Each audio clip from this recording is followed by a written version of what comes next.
I ran onto the stadium at Orlan Station, knowing the whole place had been built to impress a crowd.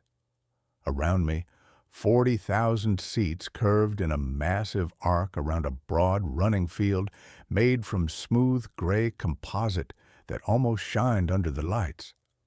The track formed a flawless oval, glowing under white panels designed to mimic natural daylight so perfectly it almost felt like being outdoors.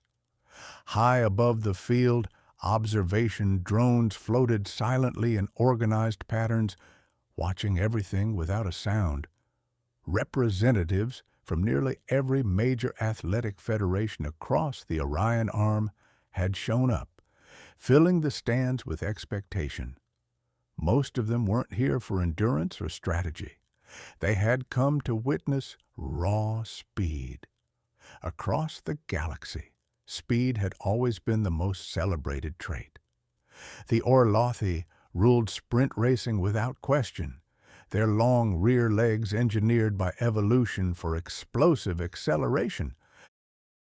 Their muscles released energy at a rate that left most species stunned, and over short distances, nobody could touch them. The Vekri were smaller in build, but they launched off the line faster than almost anyone else. Their reaction times were so precise they felt mechanical, hitting full velocity before other runners even completed a second stride. Then there were the Tauren, tall, narrow beings with double-jointed legs that gave them enormous stride length.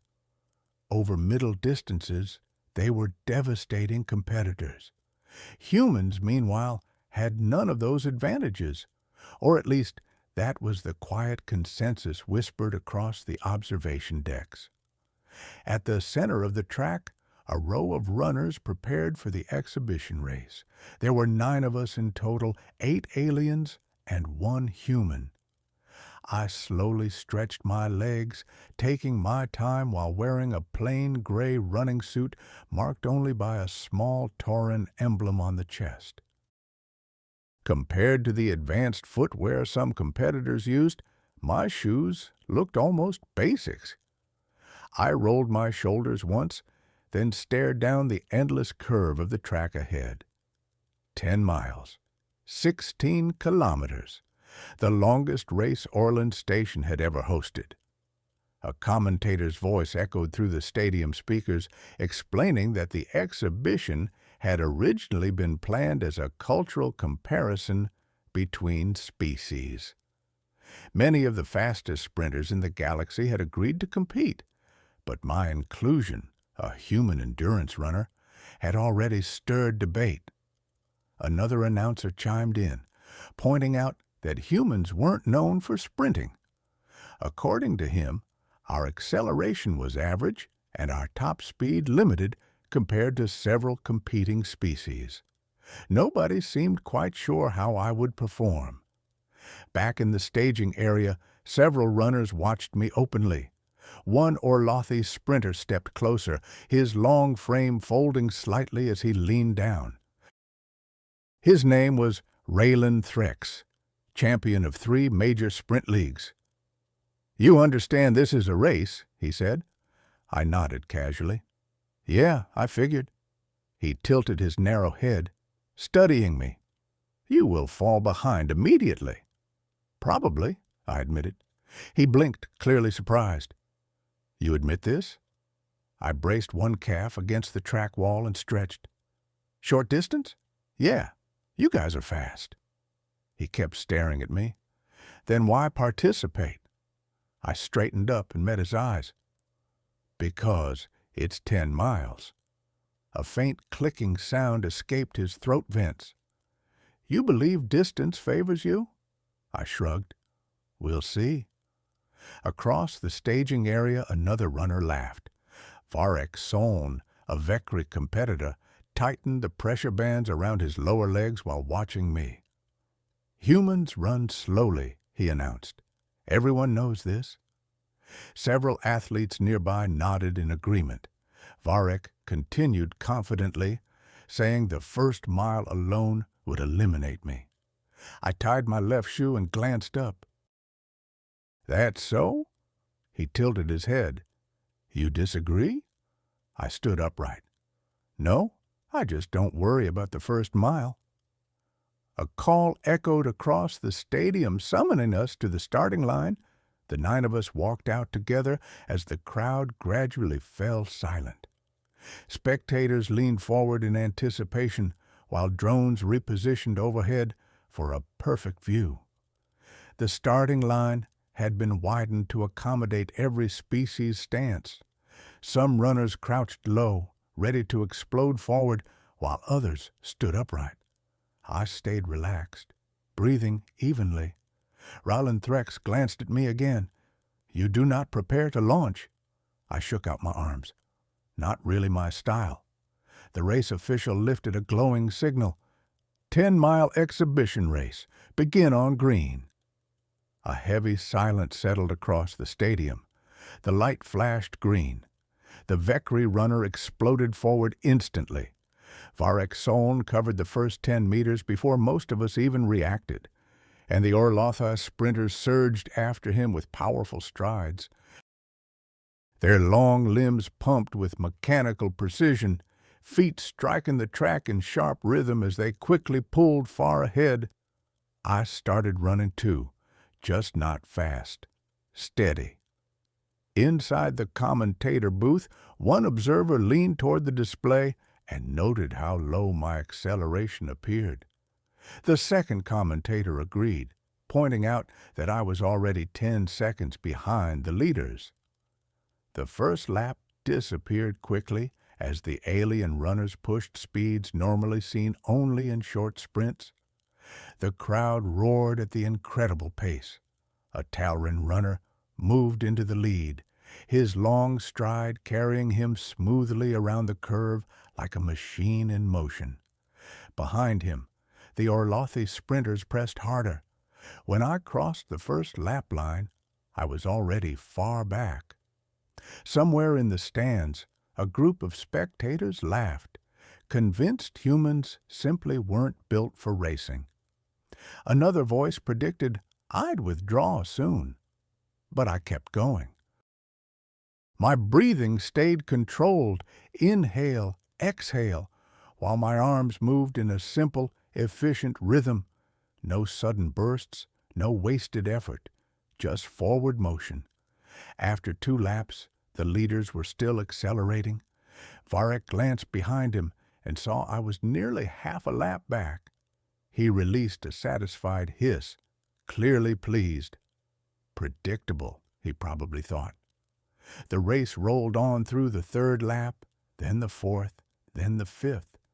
The sprinters finally settled into a fast but sustainable pace, still aggressive and powerful.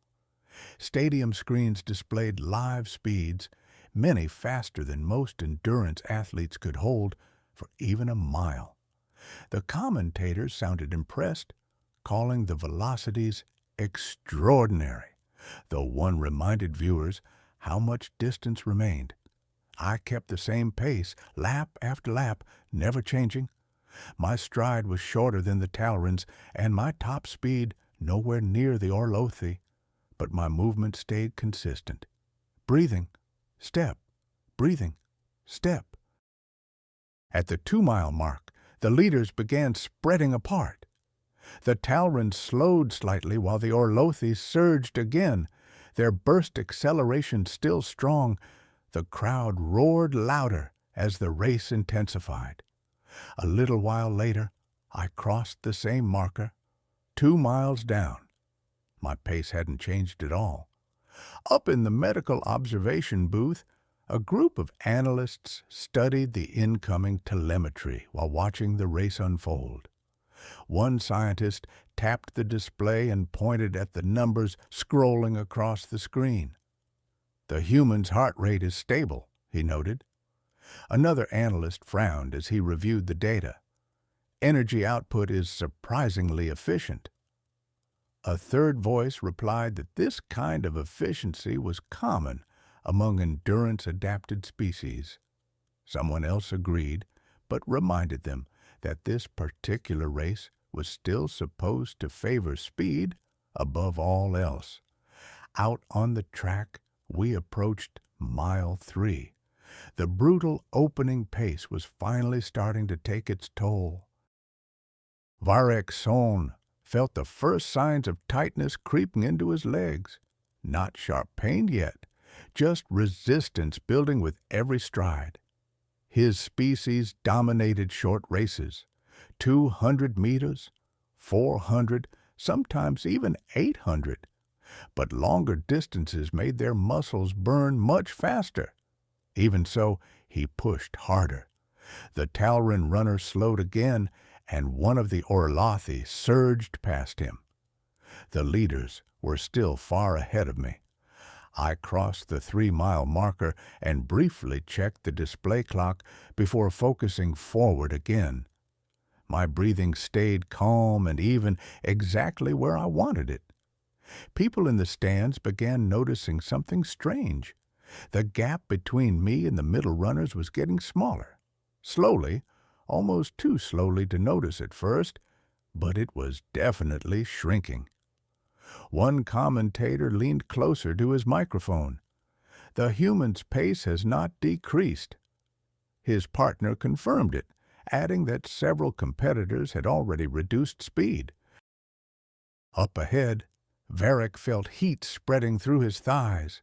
He forced more power into each step, sharpening his stride, but the burning only grew stronger. By mile 4, the first major slowdown happened. The Talrin athlete stumbled slightly before catching himself, yet his pace dropped anyway. 2 Orlathi runners passed him without effort, while Varek pressed forward again, his breathing growing louder with strain. Behind them, I crossed the 4-mile mark at exactly the same rhythm I'd held since the start.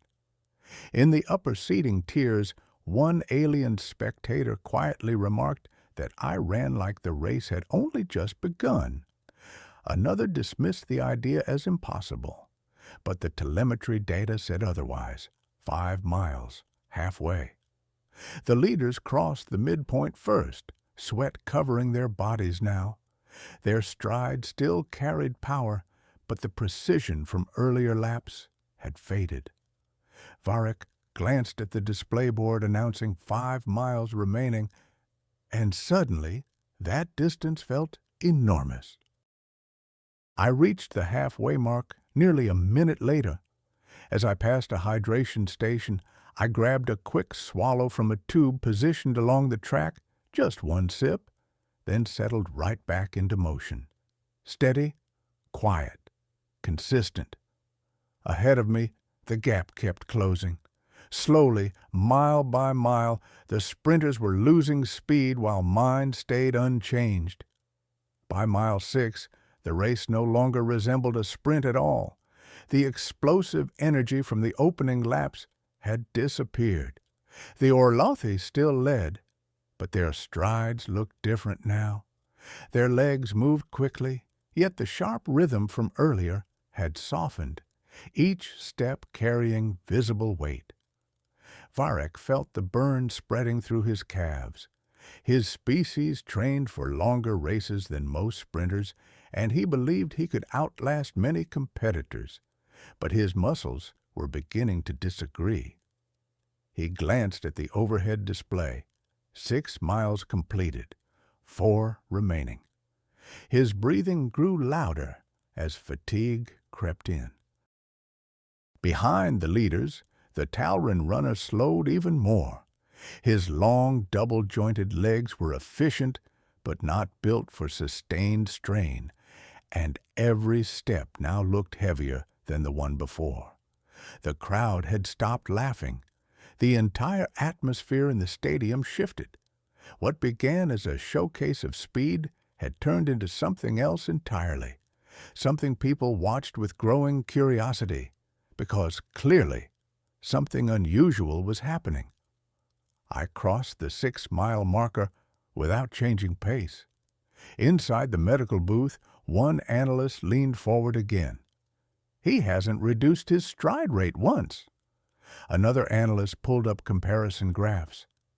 energy consumption remains stable, oxygen efficiency is extremely high. How? Someone asked. The first analyst gave a small shrug. Evolution, maybe? On the track, Varek pushed harder, still able to see the Orlathi leaders ahead as they rounded the curve. But the distance between them was increasing. His legs tightened, breathing turning rough as he forced himself onward.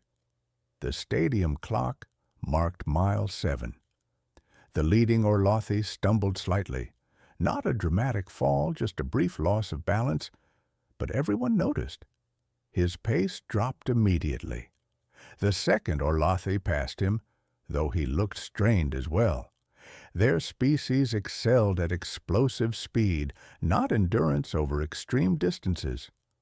Varek reached the 7-mile marker with legs that now felt heavy, each step demanding more effort than the last. When he glanced behind him, he froze. I was closer, much closer. I ran with the same calm rhythm I'd held since the beginning, arms loose, breathing steady, stride unchanged. Confusion crept into Varek's thoughts. That pace shouldn't have been possible after 7 miles, yet I looked almost comfortable. He tried accelerating again, but pain shot through his muscles almost immediately. The effort lasted only seconds before he was forced into a slower pace. Ahead, the Orlathi leaders were struggling too. The stadium grew quiet as spectators leaned forward, watching the distances between runners shrink little by little.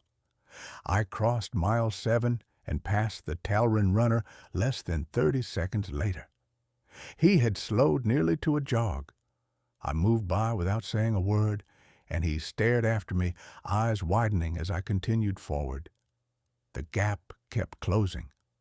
At mile 8, the second Orlathi lost balance for 2 steps, his stride collapsing before he recovered. Even so, his speed dropped sharply.